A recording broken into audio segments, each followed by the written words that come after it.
जय हिंद दोस्तों। आपका बहुत बहुत स्वागत है आपके YouTube चैनल विवेक ई लर्निंग क्लासेस में। आई होप आप सभी लोग स्वस्थ होंगे और अपने एग्ज़ाम की प्रिपरेशन कर रहे होंगे। बाकी चारों तरफ जो माहौल बना हुआ है उस टाइम पे कंसंट्रेट करना किसी चीज़ के लिए बहुत दिक्कत है, बट फिर भी आप प्रयास करते रहिए। ठीक है, यही असली परीक्षा यही है, इसी से गुज़रना है। बाकी एग्ज़ाम तो होते ही हैं। आज हम बात तो करने वाले हैं। जो बात होगी हमारी वो होगी मैथ की स्ट्रेटजी को लेके कि मैथ कैसे प्रिपरेशन करें, कैसे प्रिपेयर करें किसी भी एग्ज़ाम के लिए, जिनमें वनडे जितने भी वनडे एग्ज़ाम हैं, जिनमें ये कॉम्पिटिटिव एग्ज़ाम में मैथ्स आता है, ऑब्जेक्टिव मैथ्स आता है, तो उसकी प्रिपरेशन कैसे करें, कौन कौन की बुक से करें, कौन कौन सी बुक्स हम परचेस कर सकते हैं या किन से प्रैक्टिस करें बेहतर रहेगा, ये जिनसे ज़्यादा अच्छा रिजल्ट मिल सकता है, उसके ऊपर बात करेंगे। बाकी आपको पता ही चल गया होगा कि आपके फॉर्म भरने की डेट एक्सटेंड हो चुकी है। पहले 30 अप्रैल थी, अब 30 मई हो चुकी है। ठीक है, डाल दिया था मैंने चैनल पे। बाकी आप सभी लोगों को इधर उधर से काफ़ी सोशली एक्टिव भी होंगे तो पता चल ही जाता है। तो एग्ज़ाम की डेट तो पोस्टपोन होनी है। पोस्टपोन क्या, डेट आई नहीं थी पहले भी मैं मना कर रहा था कि जून में एग्ज़ाम नहीं होगा। ये सिर्फ कुछ कोचिंग वालों का, कुछ यूट्यूबर्स का था कि जून में एग्ज़ाम होगा। भर्ती बोर्ड की तरफ से ऐसा कोई भी बात नहीं कही गई थी, एक अखबार की कटिंग थी केवल। एग्ज़ाम आपका डिले होगा, मे बी पॉसिबल है कि अगर सब कुछ सही रहा, अगर ये हम कंट्रोल कर पाए समय पे जो सिचुएशन चल रही है, तो आप सितंबर अक्टूबर में अपना एग्ज़ाम, अगस्त सितंबर के आसपास एग्ज़ाम करवा सकते हैं, कंडक्ट करा सकते हैं। लेकिन अगर सिचुएशन थोड़ी कंट्रोल होने में समय ले लेती है या थोड़ा टाइम लग जाए तो एग्ज़ाम उसी हिसाब से थोड़ा बहुत डिले हो सकता है। बट बहुत फ्रस्ट्रेशन भी होगी कुछ लोगों को जो तैयारी कर रहे थे, जिनकी तैयारी अच्छी होगी। ठीक है, वो लोगों को लग रहा होगा कि एग्ज़ाम डिले। आपको फ्रस्ट्रेट नहीं होना है।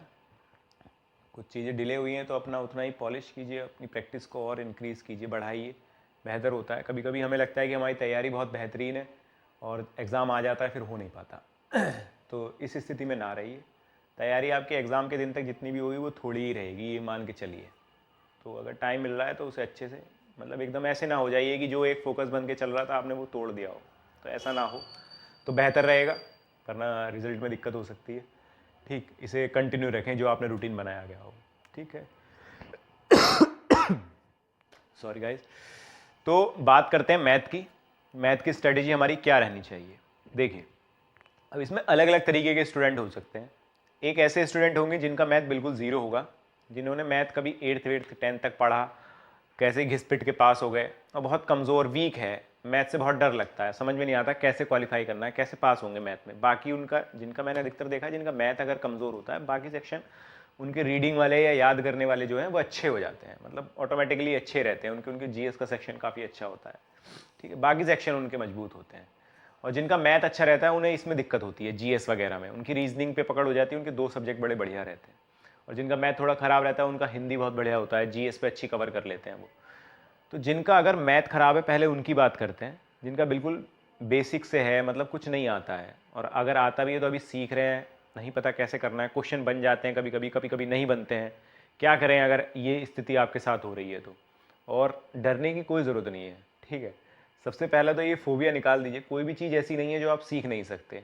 आप उसे 10 से 12 बार प्रैक्टिस कर सकते हैं। अगर आपका बहुत ख़राब है, अगर आपका थोड़ा अच्छा है तो वो आपको 6-7 बार में आ जाएगी, और अगर ज़्यादा अच्छा है तो आप 1-2 बार में उसे सीख लेते हैं। मेहनत सबको अपने उसी हिसाब से करनी पड़ेगी। तो जिनका बिल्कुल बेकार है या जिन्हें कह दें कि बिलो एवरेज है, वो जा सकते हैं बेसिक्स से स्टार्ट करने के लिए। बिल्कुल कि अभी स्टार्ट करना है, कुछ नहीं आता है आपको, थोड़ी बहुत कोचिंग ले रहे हैं, आप इधर उधर यूट्यूब से देख रहे हैं, सीख रहे हैं, तो आप जा सकते हैं SD यादव शारदा पब्लिकेशन की बुक के साथ। SD यादव की जो शारदा पब्लिकेशन की बुक है, आप उसके साथ जा सकते हैं, वो बुक आप परचेस कर सकते हैं। ठीक है, अगर आपके पास पहले से ही है तो बहुत अच्छी बात है। या इसके अलावा कोई और बेसिक बुक है, RS अग्रवाल है, उसके साथ भी जा सकते हैं आप, पर उसमें थोड़े क्वेश्चन टफ आ जाते हैं, फिर उसमें दिक्कत होने लगती है। पर मैं प्रेफर करूँगा कि आप SD यादव के साथ जाइए, उससे प्रैक्टिस कीजिए। ठीक है, 2 से 3 बार लगाइए उस किताब को शुरू में। आपको पहली दूसरी बार में कुछ नहीं समझ में आएगा, अगर आपका मैथ खराब है तो आपको ऐसा लगेगा कि आप कुछ, पर आप अपनी ज़िद पे अड़े रहिए, उसे प्रैक्टिस कीजिए डेली। वाई SD यादव के जा सकते हैं। अब दूसरे तरीके के लोगों पे आते हैं, जिन्होंने कर लिया है, जिनकी कोचिंग वोचिंग हो चुकी है, जिन्होंने मैथ चैप्टर वाइज सीख लिया है, सब कुछ कर लिया है अपना, पर उनका क्या है, क्वेश्चन तो बन जाते हैं, ठीक, टाइमिंग नहीं आती है। बहुत लोग ऐसे होंगे, कम से कम 70 से 80% लोग होते हैं जिनका मैथ बहुत अच्छा है। हम भी ऐसे ही थे कि हमारा मैथ ठीक ठाक था, हमें लगता था हमें मैथ में सब कुछ आता है, लेकिन एग्ज़ाम टाइम पे क्या होता था कि हमारी टाइमिंग नहीं होती थी। मतलब हमें क्वेश्चन आते तो थे पर वो जल्दी नहीं होते थे। जल्दी के लिए अब आप कहेंगे कि ट्रिक्स से कभी जल्दी नहीं होते हैं, कि आपको ट्रिक्स अगर आपको पता है तो जब तक उसकी प्रैक्टिस नहीं होगी तब तक वो एग्जाम में आपके लिए बेनिफिशियल नहीं होगी। ठीक, उसी के लिए क्या कहते हैं, कहा जाता है कि जितनी ज़्यादा प्रैक्टिस करेंगे उतनी ज़्यादा आपकी टाइमिंग अच्छी होगी। टाइमिंग कोई 1 या 2 दिन का खेल नहीं है। आपको आज कोई क्वेश्चन किया, आपने ट्रिक देखी, तो वो आपको लगेगा बड़ा जल्दी 5 सेकंड में सवाल हो गया, यूट्यूब पे देखा 5 सेकंड में सवाल हो गया, वो हो गया। हाँ, वो उस दिन तक रहेगा, अगले दिन तक रहेगा। अगर आपने वो प्रैक्टिस नहीं की तो वो गायब हो जाएगी। जितनी जल्दी वो ट्रिक आई थी उतनी ही जल्दी से जो जाएगी, उतनी ही स्पीड से निकलेगी वो दिमाग से। तो उसके लिए ज़रूरी है प्रैक्टिस। और प्रैक्टिस का मतलब कि अगर आप ज़्यादा से ज़्यादा सवाल लगाएं एक ही, और आपको ये चीज़ आपको अगर टाइप वाइज मिल जाए कि इस टाइप के क्वेश्चन लगा रहे हैं, इस टाइप के। अब होता क्या है कि जैसे आप क्वेश्चन करने बैठे, आपने क्वेश्चन किए, आपने 2 सवाल किए, तीसरा कुछ नए तरीके का आ गया, आपका बना ही नहीं। आपने फिर चौथा ट्राई किया, 5वां ट्राई किया, इसी तरह अगर बीच में आपको ये बैरियर आते रहेंगे, ये ऐसे ब्रेक आते रहते हैं, तो आप कहीं ना कहीं जो क्वेश्चन ज़्यादा कर सकते थे वो रुक जाएंगे। 10 क्वेश्चन करके कि यार नहीं बन रहे हैं, 4-5 क्वेश्चन बनते हैं, 5वां फिर रह जाता है, 6ठा फिर रह जाता है, तो वो फ्लो नहीं बन पाता है करने का। उसके लिए जो बेहतर बुक्स होती हैं वो टाइप वाइज ही होती हैं। ठीक है, उसमें ऐसा नहीं है कि कोई स्टैंडर्ड बहुत हाई है, कोई लो है, तो जो स्टैंडर्ड हाई है वो एक्सरसाइज अलग है, मतलब कि अगर अच्छे क्वेश्चन, पर जो टाइप वाइज मटेरियल आपको मिल जाता है कि इस टाइप के क्वेश्चन के टोटल आपको 20 से 40 क्वेश्चन मिल रहे हैं एक ही टाइप के, तो आप जब प्रैक्टिस किए जा रहे हैं तो आप अपनी कैलकुलेशन स्पीड भी बढ़ा रहे हैं। आपको टाइप आ रहा है कि इसमें ये ऐसे रखते हैं, ये वैल्यू यहाँ रखी जाती है, ये कट जाता है। इससे आपकी क्या होगी, स्पीड भी बढ़ेगी और आपकी उस मेथड पे पकड़ बढ़ेगी, उस ट्रिक पे आप काम कर सकते हैं। तो इसके लिए कहा जाता है कि टाइप वाइज वाली बुक्स करिए। जैसे राकेश यादव की 7300 आती है एसएससी की, या किरण की जो आती है 7300, वो टाइप वाइज बुक्स है। S D Yadav, R S Agarwal type wise इतनी नहीं है उसमें, मतलब टाइप से तो है उसमें क्वेश्चन। आर एस अग्रवाल में तो टाइप से है ही नहीं, मिसलेनियस क्वेश्चन डालते हैं वो, 4-4 5-5 क्वेश्चन मिलते हैं, फिर दूसरे टाइप के। फिर आपको उसमें क्या कहते हैं, क्वेश्चन वो प्रैक्टिस करने के लिए ज़्यादा क्वेश्चन नहीं मिलते हैं, लिमिटेड क्वेश्चंस मिलते हैं, उन्हें ही आपको बार बार करना पड़ता है। तो उस पर उतनी अच्छी पकड़ नहीं बन पाती। या तो आप उस बुक को लगा लीजिए ज़्यादा बार, ये एक मेथड हो सकता है। ठीक है, तो इसलिए आपको ये एक वीडियो में देख रहा था कोई यूट्यूब पे कि राकेश यादव की किताब या ये किरण की जो है ये यूपीएसआई के लिए नहीं है, यानी ऐसा कुछ नहीं है। एसएससी का जो स्टैंडर्ड है उसी से थोड़ा ऊपर नीचे हो जाता है, किसी में कम किसी में ज़्यादा, सेम ही स्टैंडर्ड पे पेपर आता है। ऐसा कुछ नहीं है कि ये है और बहुत हार्ड मैथ आता है एसएससी का, ऐसा कुछ नहीं है। जब आपको जो चीज़ हमें नहीं आती है वो तब तक हार्ड रहती है, और जब चीज़ें आ जाती हैं तब वो ईजी हो जाती है। बस ये छोटा सा कॉन्सेप्ट है। मैथ अगर मेरे हिसाब से पूछा जाए तो मैथ जो हार्ड आता है वो बैंकिंग में आता है। अच्छा कैलकुलेटिव मैथ आता है जो बैंकिंग में अब एसएससी करने लगा है। और यूपीएसआई में भी कोई इतना हलवा मैथ नहीं आता है। ठीक, आपकी क्योंकि क्वेश्चन तो वही रहेंगे, वो क्या करते हैं, वो कैलकुलेशन के साथ खेलने लगते हैं, वो कैलकुलेटिव बना देते हैं। आपको आता है सवाल लेकिन आप भाग करने में लगे पड़े हैं। आपको ऐसी कैलकुलेशन दे दी है कि 1973/17, अब आपको 17 से काटना है, आप पूरा भाग करोगे तब जाके कोई ऑप्शन भी पॉइंटों में, तो वो क्वेश्चन तो ईजी था लेकिन क्या था, कैलकुलेटिव था। अब ये कैलकुलेशन स्पीड कैसे बढ़ेगी, तो जब पहले तो आपका मेथड स्ट्रांग होना चाहिए, आपको पता होना चाहिए कि ये क्वेश्चन दिखा और आपने लगाया। और दूसरा फिर क्या कहते हैं, आपने जितने ज़्यादा क्वेश्चन किए होंगे उतनी ज़्यादा आपकी स्पीड इंक्रीज होगी। तो प्रैक्टिस के लिए जो बुक होती है वो मैं यही प्रेफर करता हूँ कि या टाइप वाइज लगाइए, चाहे वो कोई सी भी हो। मैं कोई किसी बुक को पब्लिश या वो नहीं कर रहा हूँ, मतलब कोई एडवर्टाइजमेंट नहीं है, ये जस्ट जनरल है कि अगर आपको प्रैक्टिस करनी है तो ज़्यादा से ज़्यादा क्वेश्चन लगाइए। जितने ज़्यादा से ज़्यादा क्वेश्चन लगाएंगे उतनी स्पीड आपकी बढ़ेगी, उतनी ही एक्यूरेसी भी आपकी आएगी। ठीक है, और आपके करने में समय कम लगेगा। ये चीज़ पहली पॉइंट तो ये आप नोट कीजिएगा। तो 2 बातें मैंने बताई कि एक तो जिनका बिल्कुल है ही नहीं, या जो लोग टेट वगैरह के एग्जाम देते हैं, बेसिक जिसमें पूछा जाता है, उनके लिए Sharda S D Yadav best है। पर ये आपको खुद से करनी पड़ेगी, उसके क्वेश्चन या उस पर ना जाइएगा, उसमें बहुत एरर है। ठीक है, प्रिंटिंग एरर्स बहुत ज़्यादा हैं उस बुक में। ठीक, अब अपडेट हो गई है तो मैं कह नहीं सकता, मैंने जो पढ़ी थी उसमें प्रिंटिंग एरर थे।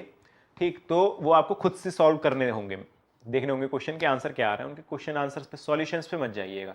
ठीक है, बुक्स के सॉल्यूशन पे कभी मत जाया करिए, बुक्स से केवल क्वेश्चन पकड़ा करिए, सॉल्यूशन अपने सीखे हुए। सीखें कहाँ से, या तो आप कहीं ऑफलाइन कोचिंग ले रहे होंगे, वहाँ से आपने सीखे होंगे मेथड, या फिर आपने कोई ऑनलाइन कोर्स परचेस कर रखा होगा वहाँ से। ठीक, अगर आपने ऑनलाइन कोर्स परचेस कर रखा है तो आपको करना क्या है कि आपने जैसे कोई चैप्टर पढ़ा, उसमें ये मेथड सिखाए गए, तो उसके क्वेश्चन लगाने हैं। अगर आपका वो ऑनलाइन ट्यूटर जो भी है, अगर वो आपको पीडीएफ प्रोवाइड कराता है उस टाइप के क्वेश्चन की या कुछ, तो बहुत अच्छी बात है, उन्हें लगाइए बार बार। तो आपका मैथ आप देखेंगे कि 2 से 3 बार जब आप ये काम कर चुके होंगे, एक बार में नहीं आता है भाई। अगर आपका मैथ खराब है या मतलब कमज़ोर है तो आपको एक बार में नहीं आएगा, और आपको ऐसा होप भी नहीं छोड़नी चाहिए कि यार मुझे तो आता ही नहीं। थोड़ा भरोसा बना के रखिए, आएगा। ठीक, क्योंकि ये जो मैथ है ये सब 8th 9th तक पढ़ते हैं, उसके बाद में 11th 12th का जो मैथ है वो इनमें कॉम्पिटेटिव एग्जाम में नहीं आता है। तो जिनका मैथ रहा भी होता है तो ये उनके लिए भी उतनी ही मेहनत होती है, बस ये कि वो थोड़ा जल्दी सीख जाते हैं क्योंकि उनके साथ रहता है, मतलब उनके व्यवहार में रहता है गणित, इसलिए। ठीक दोस्तों, दूसरा आप करने का तरीका क्या, ये तो बुक्स की बात हो गई कि कौन सी बुक्स कहाँ।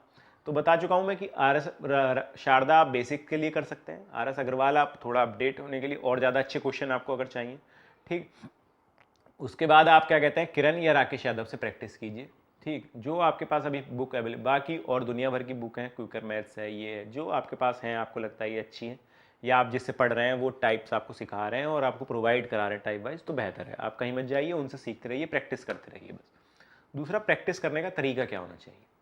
सबसे पहला, जो गलती बहुत लोग करते हैं, बहुत ज़्यादा मैंने देखा तैयारी करते हुए, जो लोग बहुत गलतियाँ करते हैं, मैथ की प्रैक्टिस कैसे करनी चाहिए, या किसी की भी, मेनली मैथ और रीजनिंग पे ध्यान रखना इस बात का। मैथ की बात करते हैं तो मैथ की जो प्रैक्टिस आप करते हैं, चैप्टर वाइज करते हैं। चैप्टर वाइज एक बार सीखिए कि आपका चैप्टर चल रहा है, आप पहली बार पढ़ रहे हैं या दूसरी बार पढ़ रहे हैं, आप सीख रहे हैं, तो आपने चैप्टर वाइज सीखे सारे क्वेश्चन। आपने आज परसेंटेज किया, परसेंटेज खत्म कर रहे हैं, फिर रेशियो कर रहे हैं, फिर अगला चैप्टर कर रहे हैं, इस तरीके से टाइम एंड वर्क कर रहे हैं। जब आप ये सब चीज़ें सीख जाएं और जब आप अपनी प्रैक्टिस में हो, कि मतलब आप सारे चैप्टर एक बार पढ़ चुके हैं, अब आपको प्रैक्टिस करनी है, तो कभी भी सिंगल चैप्टर से प्रैक्टिस ना करें कि एक ही चैप्टर को लगाने में लगे पड़े हैं। कम से कम 2 से 4, 2 3 4 इतने चैप्टर एक साथ चलने चाहिए। मान लीजिए आपको 100 क्वेश्चन करने का टारगेट है आपका कि डेली मुझे 100 क्वेश्चन करने, तो ऐसा ना कीजिए कि सारे 100 के 100 क्वेश्चन परसेंटेज के ही लगाए पड़े हैं। नहीं, आप क्वेश्चन लगाइए, 4 चैप्टर उठाइए, उन चारों चैप्टर से लगाइए। ठीक है, चारों चैप्टर से 20-20 क्वेश्चन लगाइए, चाहे कि आपने रेशियो का भी लगाया, परसेंटेज का भी लगाया, टाइम एंड वर्क का भी लगाया, ठीक है, टाइम एंड डिस्टेंस का भी लगाया। इस तरीके से 4 चैप्टर आप एक साथ लेके चल रहे हैं, इस तरीके से कवर कीजिए। फिर अगली बार जब जाएं तो उन्हें बढ़ाइए, 4 की जगह 5 लेके चलिए, 6, ताकि, क्योंकि पेपर में सब कुछ आने वाला है। अब होता है क्या है, तैयारी करते करते हम बार बार चैप्टर वाइज करते हैं, 10 बार चैप्टर वाइज कर लेते हैं हम, बार बार आते हैं, परसेंटेज से स्टार्ट करते हैं, टाइम एंड वर्क तक पहुंचते हैं, फिर रूटीन खत्म हो जाता है, फिर परसेंटेज से स्टार्ट करते हैं, फिर टाइम एंड वर्क तक पहुंचते हैं, फिर रूटीन खत्म हो जाता है। तो होता क्या है कि हम वहीं 4-5 चैप्टरों में फंसे रहते हैं, वहीं तक रूटीन बनाते हैं, फिर आगे के चैप्टर होते ही नहीं है। तो आप 2 से 4 चैप्टर लेके चलिए, साथ के साथ तैयारी करिए, उन्हें बनाइए कि 20-20 क्वेश्चन सबके टाइप के ये निकाल लें, और जो कोशिश करिए कि पेन कम यूज़ करना पड़े। पहली दूसरी बार में आपको ज़्यादा कैलकुलेशन करना पड़ेगा, फिर जब दूसरी तीसरी बार वही क्वेश्चन रिपीट कर रहे होंगे, आप चैप्टर रिवीजन कर रहे होंगे, तो कोशिश कीजिए कम से कम पेन का यूज़ करना पड़े, मतलब कि दिमाग में सवाल हो जाए, आपका आंसर कैलकुलेशन दिमाग में हो जाए। आप देखेंगे इससे रिजल्ट बहुत बेहतर मिलेगा। ये स्ट्रेटेजी थी मेरी भी, और मैं आपके साथ शेयर कर रहा हूँ। अगर आपको अच्छी लगी हो, आपको मेरी बात लगा हो कि हाँ ठीक बात है, तो आप वीडियो को लाइक कर दीजिएगा, ठीक है, शेयर कर दीजिएगा। वीडियो थोड़ी देर से आ रही है, उसके लिए क्षमा चाहता हूँ, थोड़ी तबीयत वबीयत थोड़ी ख़राब थी इस वजह से। ठीक, बाकी एग्ज़ाम डिले हो गया, उससे कोई होप मत छोड़िए। आपने जो कंटिन्यूटी बनाई हुई थी, जो आप थी वो बनाइए। देखिए, एग्ज़ाम तो होना है, ये 100% ट्रू है। ठीक, अफवाहों पे ना जाइए। एक दिन एग्ज़ाम डिले होने की न्यूज़ आ जाती है तो मैं देखता हूँ कि बहुत कि एग्ज़ाम तो टल गया, चुनाव बाद, ये वो, कुछ नहीं। ना ही ये कि कल हो जाएगा, कल हो जाएगा, कुछ एग्ज़ाम तभी होगा जब डेट आ जाएगी। ठीक, जब भर्ती बोर्ड डेट देगा तब एग्ज़ाम होगा। कोई नहीं, ना ये कोई जानता है कि बाद में होगा, ना कोई जानता है पहले होगा। सब हवाबाजी करते हैं, सब अपने हिसाब से, कि मुझे फ़ायदा है जल्दी में तो मैं जल्दी बताऊंगा कि मेरा नया बैच स्टार्ट हो जाएगा, मुझे फ़ायदा है देर में तो मैं देर से बताऊंगा कि मेरा एक और बैच स्टार्ट हो जाएगा, कि मैंने तो कहा था। तो ये सब चीज़ें होती हैं और इसमें कोई गलत नहीं है, सब कर, आप होते आ उनकी जगह तो आप भी करते, ठीक है। इसमें कुछ मैं नहीं कहता कि कोई गलत तरीका है, ये सब है भाई, सब अपना अपना देख रहे हैं, आप भी अपना देखिए। ठीक, आपसे किसी ने मना तो किया नहीं है कि आप जाके उस पर भरोसा करो या उस पर भरोसा ना करो। तो सब अपना, आप बस अपना बेनिफिट देखिए, benefit in the sense in a positive way, ये नहीं कि किसी के लिए मारने काटने चल दो उसे, ठीक है, कि कितना आउटपुट आप ले सकते हैं, आपके लिए कितना बेनिफिशियल है वो, कोई क्या बात कह रहा है उससे नहीं, आपको सिखा अच्छा रहा है, ठीक है, आप सीखिए उससे। ठीक, बाकी फालतू बातों में ना पड़िए। पहली बात तो ये, अपनी तैयारी बनाए रखिए, होपलेस बिल्कुल ना होइए। कुछ बच्चे की तैयारी अच्छी चल रही थी, वो होपलेस हो चुके हैं कि एग्ज़ाम की डेट आनी है, टल, ऐसा कुछ नहीं है। आपने जो रूटीन बनाया था बनाए रखिए, बहुत कम समय रह जाता है फिर जब एग्ज़ाम की डेट आ जाती है। और जो तैयारी अभी बेचारे स्टार्ट किए थे उनके लिए बहुत बेहतरीन मौका आ चुका है, आप आराम से निकाल सकते हैं 4-5 महीने तैयारी करके। स्ट्रिक्ट रहना पड़ेगा आपको, अपने जो आपने अपने टाइम टेबल या बनाया होगा उस पर स्ट्रिक्ट रहना पड़ेगा, हो जाएगा।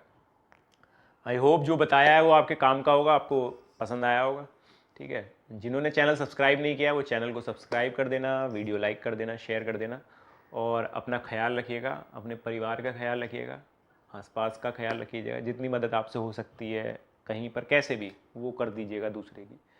नहीं तो बेहतर है कि अपने घर में रहो, सेफ रहो, और जो तैयारी कर रहे हो, जो सोच रखा है, पढ़ रहे हो तो पढ़ते रहो, नहीं है मन पढ़ने का तो मत पढ़ो। ठीक है, ऐसी कोई ज़बरदस्ती नहीं है। बाकी क्या कहते हैं, मेन यहाँ इस टाइम पर जो सबसे मेन है कि सेफ़ रहिए, अपने परिवार को सेफ़ रखिए, ज़्यादा बाहर मत जाइए। ठीक है, मास्क वास्क का यूज़ कीजिए, जो भी गाइडलाइंस हैं जो भी है उसका करिए। ये मतलब इंतज़ार मत करिए कि जब गवर्नमेंट कहेगी लॉकडाउन तो तभी लॉकडाउन। ठीक है, सब अपना अपना देख रहे हैं, आप भी अपना देखिए। ठीक, और थोड़ा पॉजिटिव रहिए, खुश रहिए। तो आज के लिए इतना ही, फिर अगली वीडियो में फिर से मिलेंगे किसी और टॉपिक के लिए। कोई भी आपको दिक्कत है, कैसी भी आपकी समस्या है, कोई कन्फ्यूजन है फॉर्म को लेके, कुछ को लेके, कमेंट कर दीजिएगा। मैं पूरी कोशिश करता हूँ मैं रिप्लाई करूँ, और अधिकतर का रिप्लाई मैं कर भी देता हूँ। तो आप अपना कमेंट कर दीजिएगा, वीडियो कैसी लगी है ये भी बता दीजिएगा। और जो लोग घर पे बोर हो रहे हैं, कुछ बताना है तो वो कमेंट में ड्रॉप कर दीजिएगा, कोशिश करूँगा मैं उसका जवाब दूँ। ठीक, आज के लिए इतना ही। जय हिंद दोस्तों।